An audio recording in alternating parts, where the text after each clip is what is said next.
right, no face on this one. Let's just dive right into some legato.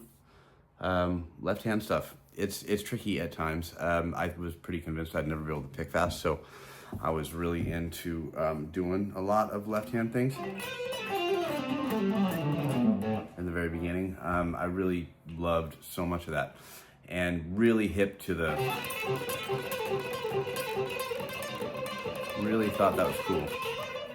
And all the ways you can kind of like, you know, slide it around and stuff. So like, let's start with things we could do to just get our left hand strong, and things that I like to think about, and a couple licks in particular. So if we think of this guy,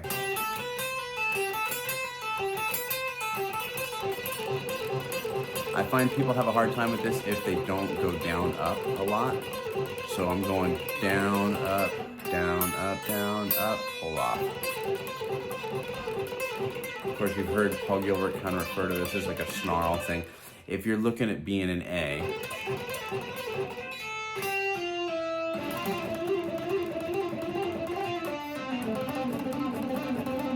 those are cool ways to kind of like get loose. I take a lot of things symmetrical sometimes, to be honest. Like, I don't want to just maybe bear all the weight of the thing all at one time. So I might try to warm up by doing something that has a little bit of pick to it.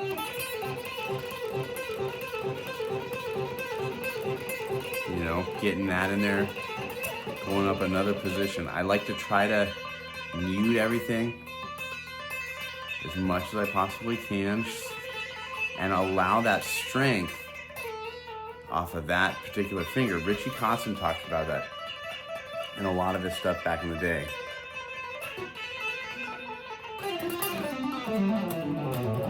For me, a lot of it was the Shy Boy licks divided. Man, I totally missed it. But, right, like that was a really cool lick. I used to play that all the time. But that initial like 7-note pull off, make sure that they're even when you're doing that. And of course you're gonna go to that finger, hammer up. Whatever your favorite scale shape is, I'm gonna follow the Mixolydian one. That's a really cool thing to do. And you can always, by all means, I gotta say, like, be comfortable doing hammers.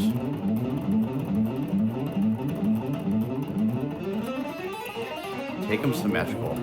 Like, I figure if you're doing these shapes in scale, play it symmetrical. I'm hammering in the reverse.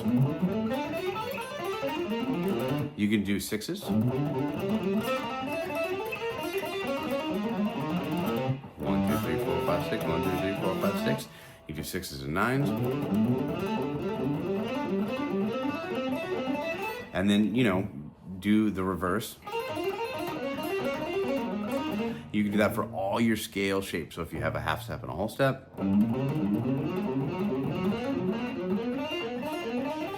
and just kind of work your way up. Start from like 3 to 7, maybe then kind of work your way up to 12 or whatever as you get more comfortable. That's kind of what I did. And, you know, don't be afraid of all the little trill things and doing all that kind of stuff. Don't leave that one out. You know, we're using those kind of fingers in that grouping.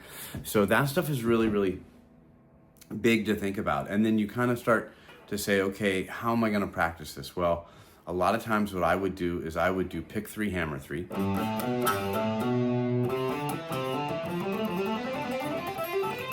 And then do this on the reverse.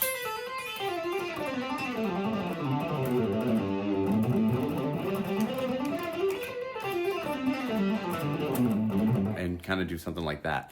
You could do a different variation where maybe you kind of practice this thing. You went up a different scale position and try to link it. You know, do that kind of thing. I would love when you'd hear Paul Gilbert do that and then, you know, climb up the scales and maybe tap in a different spot and then do that all the way back.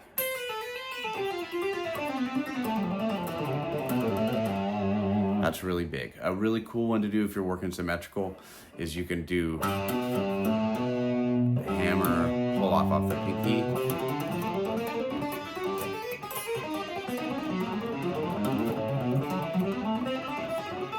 You do the middle finger.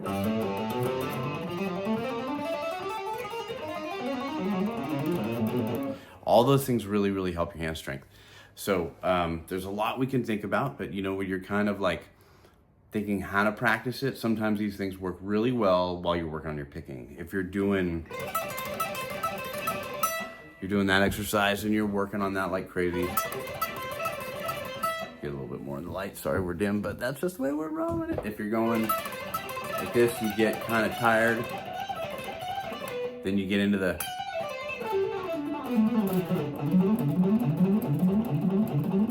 that's sixes to do 6-9, like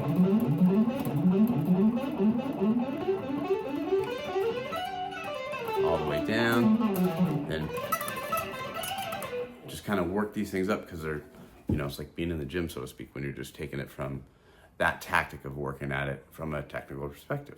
Thank you so much.